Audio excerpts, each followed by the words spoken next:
My name is Michael and I never thought I'd be the guy writing one of these stories.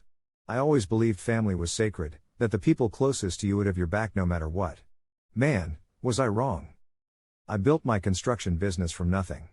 15 years of backbreaking work, sleepless nights worrying about payroll, and sacrificing damn near everything to make it successful.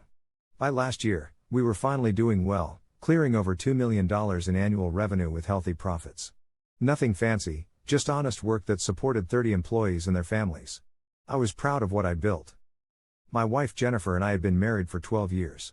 We met in college, fell in love fast, and she stood by me through the early years when the business was just me and a beat-up truck. Or at least that's the story I told myself. Her parents, Robert and Patricia, never fully approved of me. They wanted her to marry someone with established wealth, not some guy with calloused hands trying to build something from scratch. But I thought I'd won them over after the business started doing well. Everything changed 6 months ago when I had the accident. I was inspecting a job site when a support beam collapsed. 3 broken ribs, a shattered femur, and a severe concussion that left me with memory issues for weeks. The doctors said I was lucky to be alive, but I'd need months of recovery before I could get back to full capacity. That's when I started noticing changes. Small things at first, Jennifer suddenly taking a keen interest in the business finances, her father dropping by the office to help out, meetings with clients that I wasn't informed about. I was grateful at first. With my injuries, I needed the support. But something felt off. 4 weeks after my accident, I was sitting in my home office trying to review some contracts when I overheard Jennifer on the phone in the kitchen. She thought I was napping, but the pain meds had worn off early. "Dad, he still has signing authority on everything. We need to change that before he's fully recovered," she was saying in a hushed tone. "The lawyer says if we can prove he's not mentally capable right now due to the medication and concussion, we can get temporary control of the company." I sat there, frozen, as she continued. "Mom already talked to Dr. Mitchell about documenting his confusion. Yes, I know he built it, but let's be honest, it's family money now. He's always made rash decisions, and we can run things so much better." My own wife. Plotting with her parents to take control of my business, my life's work. Using my injury as leverage. I couldn't believe what I was hearing. But instead of confronting her right away, I decided to stay quiet and learn more. I needed to understand how deep this betrayal went. The next day, I pretended to be more disoriented than I actually was. I'd been improving steadily, but they didn't need to know that. I started paying attention to everything, passwords being changed on company accounts, documents being moved from my home office, hushed phone calls that stopped when I entered the room. Then I discovered something that made my blood run cold. Jennifer had opened a new bank account under the business name, one I had no access to. She was gradually transferring money from our main business account into this new one. Small amounts at first, but over the past month, it had added up to nearly $180,000. I found this out when I secretly installed screen recording software on our home computer. Technology might not be my strong suit, but desperation makes you learn fast. The recordings captured her checking the balance and talking to her mother on speakerphone while I was at physical therapy. "We've moved almost $200,000 now," she said. "Dad says we should wait until we have at least $250,000 before making any major moves." Her mother's voice came through crystal clear. "Good. Michael won't notice, especially in his condition. Just make sure you're keeping the transfers small enough. Once Robert takes over as CEO, we can restructure everything." CEO? My father-in-law planned to take over as CEO of the company I built from nothing? Patricia continued, "Besides, he owes us after all the support we've given. Remember when we loaned you $220,000 when the business was struggling? This is just getting back what's rightfully ours, with interest." That loan was a wedding gift they insisted was no strings attached. They'd thrown it in my face for years, but always denied they expected repayment. Now I knew the truth, they saw it as buying a stake in my future success. I felt sick. 12 years of marriage, and I never truly knew the woman I was sharing my life with. But I wasn't about to let them steal everything I'd worked for. I contacted my lawyer, James, the next day. He'd been with me since I started the business and was one of the few people I trusted completely. I showed him what I'd discovered and explained my suspicions. "Jesus, Mike," he said, looking over the evidence. "You realize this is embezzlement, right? We could go to the police." I shook my head. "Not yet. I need to understand exactly what they're planning and how much control they've already taken. If I move too fast, they might try to claim I'm paranoid from the medication." James nodded. "Smart. Document everything. And let's take some preventative measures. Over the next 2 weeks, James helped me secure the core of my business. We created a new operating agreement that required multiple signatures for major financial decisions, effectively blocking any attempt to force me out. We documented all the unauthorized transfers.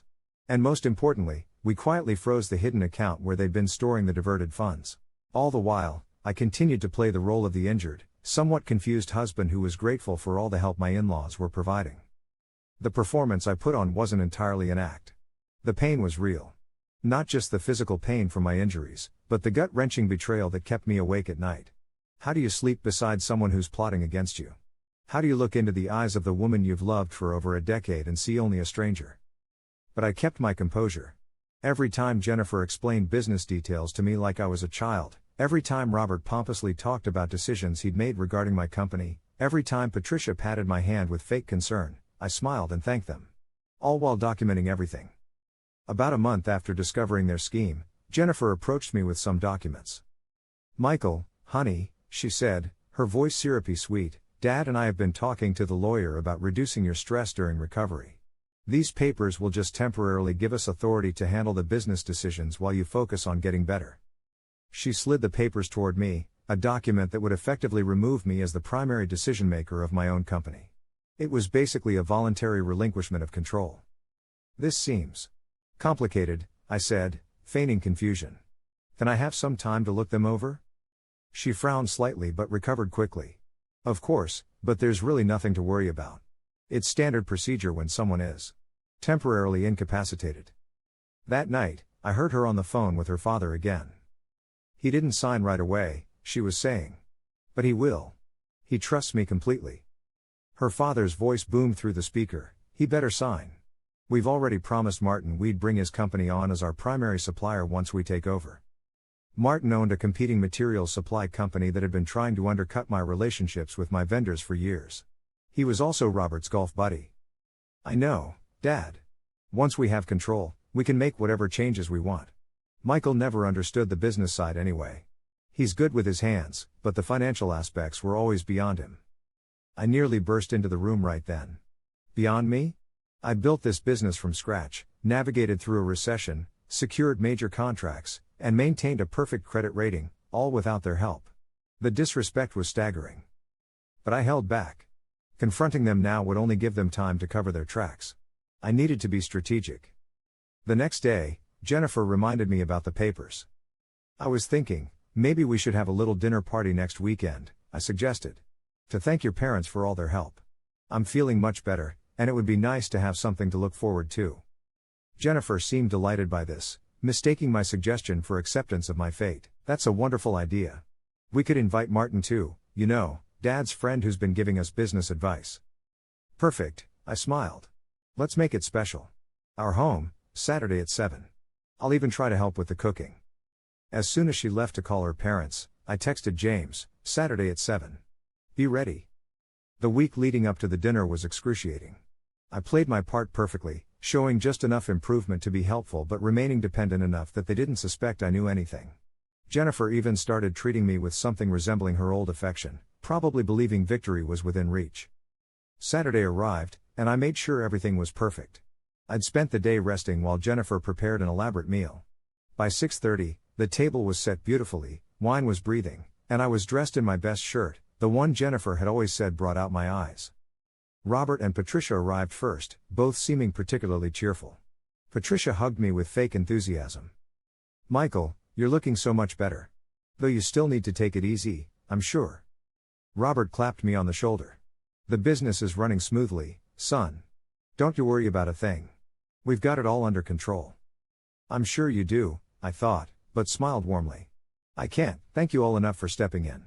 I don't know what I would have done without you." Martin arrived next, a man I'd only met briefly at industry events. He shook my hand with a grip that was too firm, clearly trying to establish dominance. "Michael. Good to see you up and about. Your father-in-law speaks very highly of your operation. I'm looking forward to our future collaboration." "I bet you are, you vulture." James arrived last, introduced simply as an old friend. Jennifer seemed slightly annoyed by his presence, an unexpected variable in their carefully orchestrated evening, but was too confident to make an issue of it. Dinner progressed with excruciatingly polite conversation. Robert dominated, talking about his ideas for expanding my business. Martin chimed in about synergies between our companies. Jennifer kept refilling wine glasses, while Patricia occasionally patted my hand condescendingly. As dessert was served, Robert raised his glass. "I'd like to propose a toast. To family stepping up when needed. And to new beginnings." The smugness in his voice was unmistakable. Everyone clinked glasses, and I took a small sip before setting mine down. "Actually," I said, "I'd like to make a toast as well." The table fell silent, all eyes turning to me. Jennifer looked nervous for the first time that evening. "These past few months have been educational," I began. "My accident showed me who I can truly count on." Robert nodded approvingly, completely misreading my meaning. "It's amazing what you discover when people think you're not paying attention," I continued, my voice still pleasant but firm. "For instance, I discovered a new bank account with $180,000 of my company's money in it." The color drained from Jennifer's face. Robert froze with his wine glass halfway to his mouth. "I also discovered conversations about forcing me out of my own company. Plans to bring in new suppliers." I nodded toward Martin, who suddenly seemed very interested in his dessert. "Even discussions with my doctor about exaggerating my mental confusion." Patricia stuttered, "Michael, I don't know what you're—" "Please don't," I cut her off. "I have recordings. Documentation of every unauthorized transfer. Every conversation plotting how to take control while I was injured." James chose this moment to slide a folder onto the table. "As Michael's attorney, I've prepared a complete record of the embezzlement and conspiracy. We have copies of everything." Robert's face turned from pale to bright red. "Now see here." "No, you see here," I said, finally allowing some of my anger to show. "You saw my injury as an opportunity. My own wife," I turned to Jennifer, whose eyes were now filled with tears, "the woman I loved and trusted, conspired to steal my life's work." "It wasn't like that," Jennifer whispered. "We were just trying to help. You weren't thinking clearly." "Bullshit," I replied calmly. "I have you on recording talking about how I never understood the business side. How once you had control, you could make whatever changes you wanted." Martin started to stand. "I think I should." "Sit down," I ordered, and surprisingly, he did. "You're part of this too." I took a deep breath and opened the folder James had brought. "Here's what's going to happen. The money you stole has already been returned to the proper business account. Jennifer, you'll be moving out of this house tonight. As for the business, let me be perfectly clear, none of you will ever have any part in it again." Robert found his voice, his face contorted with rage. "You ungrateful bastard. After everything we've done for you.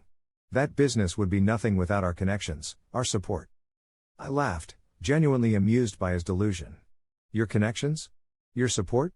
Where were you when I was working 18-hour days, sleeping in my truck between job sites? Where was your support when the bank nearly foreclosed on our first workshop? You've never supported me. You've tolerated me, waiting for the right moment to take what I built." I turned to Jennifer, who was now openly crying. "Was any of it real? Or was I just a long-term investment for your family?" She couldn't meet my eyes. "I did love you. In the beginning." Those words cut deeper than I expected. 12 years of marriage, reduced to "in the beginning." "Pack your essentials tonight," I told her. "You can come back for the rest when I'm not here." "You can't just throw her out," Patricia protested. "This is her home too." James spoke up. "Actually, the home is owned by a trust connected to the business. Given the documented embezzlement, Michael has every right to remove anyone involved from the property." I stood up, suddenly exhausted by all of it. "You have a choice. You can leave quietly, or we can involve the police. Embezzlement charges. Conspiracy. Fraud. Your choice." The silence that followed was deafening. Finally, Robert stood, his face a mask of hatred. "This isn't over." "Yes, it is," I replied. "And one more thing, that $20,000 loan you've been holding over my head for 12 years? Consider it repaid. With interest." They left one by one. Martin first, practically running to his car. Then Robert and Patricia, with Patricia shooting venomous glares back at me. Jennifer went upstairs to pack, escorted by James, who would ensure she didn't take anything that wasn't hers. When the house was finally empty except for James and me, I collapsed into a chair, the adrenaline fading. "You okay?" James asked, pouring me a real drink to replace the water I'd been pretending was wine all evening. "No," I admitted. "But I will be." He nodded. "For what it's worth, you handled that like a boss. Most people would have lost it completely. I took a long sip of my drink. 15 years building a business. 12 years of marriage. All of it based on lies. Not all of it, James said. The business is real. What you built is real. And now it's secure. He was right about that, at least. The business was safe. But everything else in my life had just imploded. The next few weeks were a blur of legal proceedings, divorce filings, and restructuring the company. Jennifer tried to claim half of everything, of course, but the documented embezzlement significantly weakened her position. Her parents threatened lawsuits, but quickly backed down when faced with the evidence we had against them. Word got around in our industry about what had happened. Some people distanced themselves, uncomfortable with the drama. Others, who had their own stories about Robert's underhanded business tactics, reached out with support. My employees, thankfully, stood by me. Many of them had been with me from the early days and knew exactly how hard I'd worked to build the company. The physical recovery from my accident continued alongside the emotional recovery from the betrayal. Both were painful, both took time, and both left scars that would never completely fade. But gradually, day by day, I regained my strength. 6 months after that dinner party, I was back to working full-time. The business was doing better than ever, partly because I'd channeled all my anger and pain into making sure it succeeded. We'd secured several major new contracts, expanded our workforce, and even opened a second location across town. I sold the house, too many memories, and bought a smaller place closer to our main office. It was during the move that I found an old photo album Jennifer had forgotten. Pictures from our early days, when we were just starting out. Her smile looked genuine in those photos. Maybe it had been real, at least for a while. Maybe the money and her parents' influence had corrupted something that was once good. Or maybe I'd just seen what I wanted to see all along. I tried to analyze when things had changed, when my wife had transformed from my partner to my adversary. Was it when the business started doing well? When her parents began to see me as more than just the unsuitable husband who would never amount to anything? I couldn't pinpoint the moment, and eventually, I stopped trying. Looking backward wasn't going to help me move forward. One evening, about a year after my accident, I was working late at the office when I received an unexpected email from Jennifer's sister, Emma. We'd always gotten along well, but I hadn't heard from her since the divorce. I don't know if you'll read this, she wrote, but I need you to know that not everyone in the family agreed with what they did to you. What Jennifer, Mom, and Dad tried to do was unforgivable. I've barely spoken to them since I found out. Jennifer finally admitted everything to me last month. She's miserable, if that gives you any satisfaction. She keeps saying she made the biggest mistake of her life listening to our parents. I'm not telling you this to make you forgive her, some things can't be forgiven. I just thought you deserved to know that their actions have cost them more than just money and a divorce. They've lost the respect of everyone who knows what really happened. I stared at the email for a long time before closing it without replying. The knowledge didn't give me satisfaction, exactly, but it did provide a certain sense of closure. They had made their choices, and now they were living with the consequences, just as I was living with mine. Sometimes I wonder what my life would have been like if I'd never had that accident, if I'd never overheard that phone call. Would I have lived my entire life with someone who saw me as nothing more than a stepping stone to wealth? Would I have eventually discovered the truth some other way? Or would I have remained blissfully ignorant, believing in a marriage that was nothing more than an elaborate long con? I'll never know the answer to those questions. What I do know is that despite everything that happened, I don't regret building my business. I don't regret the years of hard work and sacrifice. What my in-laws and Jennifer never understood is that the business was never just about money for me. It was about creating something meaningful, something that provided jobs and security for dozens of families, something I could be proud of. They saw dollar signs. I saw legacy. Now, as I continue to rebuild my life, I find myself grateful for one thing: the truth. As painful as it was, at least I know who I can truly count on, and who I can't. I've learned to be more careful about who I let into my life, but I've also learned not to let one betrayal poison my ability to trust. James, my employees, friends who stood by me, they've all shown me that not everyone is waiting for an opportunity to take advantage. 3 months ago, I started dating again. Nothing serious yet, just dinner here and there with a woman I met through a business connection. She knows my story, everyone in our circle does, and she's taking things as slowly as I need to. She runs her own small business, understands the dedication it takes, and seems genuinely interested in me as a person, not what I can provide. I don't know if it will lead anywhere, but for the first time since everything fell apart, I'm open to the possibility. And that feels like progress. As for Jennifer and her parents, I heard through mutual connections that Robert's grand plans for expansion into my industry failed spectacularly. Without my company to siphon resources from, his new ventures collapsed within months. Jennifer ended up moving back in with her parents, her reputation in our community irreparably damaged by what had happened. Sometimes, late at night when I can't sleep, I still feel the sting of betrayal. I still question how I could have been so blind for so long. But then I remind myself that their actions reveal who they are, not who I am. They chose deception and manipulation. I chose to rebuild with integrity. Last week, I finally completed the last of my physical therapy sessions. The doctor who had been treating me, not Dr. Mitchell who had conspired with my in-laws, but a new doctor I could actually trust, shook my hand and said, "Congratulations, Michael. You've made a full recovery." And as I walked out of that office, I realized those words applied to more than just my physical condition. The road had been longer and harder than I ever could have imagined, but I had indeed made a full recovery, from the accident, from the betrayal, from the loss of the life I thought I had. I was whole again. Different, wiser, more cautious perhaps, but whole. My phone buzzed with a text from my foreman about a new project we just won the bid for, the largest in our company's history. I smiled as I read the details. This was what mattered now, building something real, something honest, something that couldn't be taken away by people who had never understood its true value. I got in my truck and headed to the office, ready to continue the work of building something worthwhile. Not just a business this time, but a life. A life on my terms, surrounded by people who had earned my trust, not those who saw me as merely a means to an end. The betrayal had nearly broken me. But in the breaking and rebuilding, I discovered a strength I never knew I had. And for that, strangely enough, I was almost grateful. Almost.